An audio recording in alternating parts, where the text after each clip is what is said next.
Today I want to show you how to do a split chain. Now, split chain works the same principle as the split ring. It is used to climb from one round out to another, okay? And for today's tutorial, what I want to show you, I've got this motif we made previously on another video, and then I just added this little bit right here, okay? It is no set pattern. And what I'm going to do is I'm going to join a chain to here, okay? But it's going to be a split chain so we could pop out to another round if we wanted to, okay? In order to do that, we set our hand up to make a chain, okay? Now I'm still using the Aunt Lydia's Crochet Cotton size 10 for demonstration. Okay, in the tag-alongs I will be using actual tatting thread, the Elizabeth. It's wonderful thread. Okay, so let's get on with it. Now I do front side, back side tatting, so that is my habit of go-to, but for right now you just do regular tatting, okay? Because to learn front side, back side, it is a difficult technique to master, but once you master it, you're gonna love it. Okay, and that will be taught in another video. Okay, right now we're doing a split chain. Alright, now I have not counted how many stitches I have, so let's see, I got 1, 2, 3, 4, 5, 6, 7. Perfect. Okay, now what I want to do is I want this chain to join right here, okay? Because we're working on the back side of our work, it will be joining right here on the front side, okay? So in order to get that to join right here and both threads come out here to go into the next round, what I have to do is a lock join, okay, right here. Alright, so what we're going to do is we're going to pull that thread through, okay? You see what I've done? Now granted, this chain is not long enough for the work that I want to do, but we need room to be able to do our lock join. Now remember, before we lock our stitch in place, we want to open that chain up, okay? Make sure everything is where we want it, because once we lock that down, it's locked, okay? Now if you're working with small thread, if you lock it down, it's hard to get back in there and correct, okay? This larger thread, that lock join is a little bit easier to get out, but not real easy, okay? So now what we're going to do, we've got our lock join in, okay? We don't need that shuttle anymore. Move it out of the way. We're going to work strictly using this shuttle, all right? And you're going to pull your thread up through the base of that loop, run your shuttle through, okay? Once you do that, pull it forward, okay? Lay that thread down, pull that loop back through, all right? And then walk this over to create the first half of your stitch. Then you're going to go through that loop that's existing to finish that stitch, okay? There's no flipping. Let's do it again. We're going to do 7 of these, all right? Go up through the loop.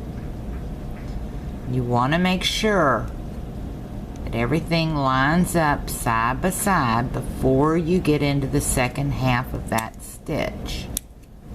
Alright, so you take this half of your thread, walk it over, run your shuttle down through the existing loop, finish that stitch. Okay? Do it again. You want 7. Now I'm doing this really slow so you can see what I'm doing. Pull that loop up, you see? run our shuttle through it. Okay, you're working back towards that dark purple thread. After you pull your loop back down through, come up there, run your shuttle down through that. Okay. Now my stitches aren't as great as they normally are because I'm watching this through a camera viewer, so I can make sure it stays in shot for you guys. Now when you pull that up there, I'm going to show you a little trick. If you will make sure your threads are side by side on this loop, see that? Stick your finger in there and run your shuttle up. It helps with getting that stitch in. Okay? Hold that loop open, run your shuttle up, bring it down. Okay? Pull it back down into itself. Flip it back through. Okay? Walk it over. Walk that first half of that stitch over. Finish out that stitch. Okay? Now, we've got 1, 2, 3, 4. We've got 3 more to do. Okay? And you're coming up from the bottom on the first half. Pull it down. Pull it back through. Walk that stitch over. Okay? And then you go down on the second half. Okay? Up on the first, down on the second. Okay, let's do it again. We've got 2 more to go. Pull that thread through. We're going up through the loop. Pull it down some. Work our thread down. Come back up the back. Work that stitch over. Okay. Go down through that loop. This is a little lengthy on the video, but I wanted to be sure you all knew how to do this split chain, because it does come in handy, especially if you're doing doilies or something that has several rounds to it. It's a lifesaver. I've used it many times. Okay, pull it down, back through, up. This is our last stitch. Okay, pull that stitch in, and we drop that shuttle back down through that loop, finish that stitch out, and now we have a split chain that is popped out to the next round. And you can see this is one half and this is the other half of that chain. Now if you're doing a split chain, make sure you're using the same thread on your chains, okay? Because it's going to show. As you can see, it will show.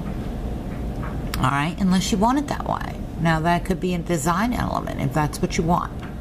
Alright, but that's how you do it, and normally you would come out with either a split ring or a mock picot and a split ring. Alright, so I hope that helps you understand how to do a split chain. If you have any questions, please comment below. We will get back to you with an answer very quickly. Okay, so until next time, happy tatting. Have a great day, and thank you so much for watching.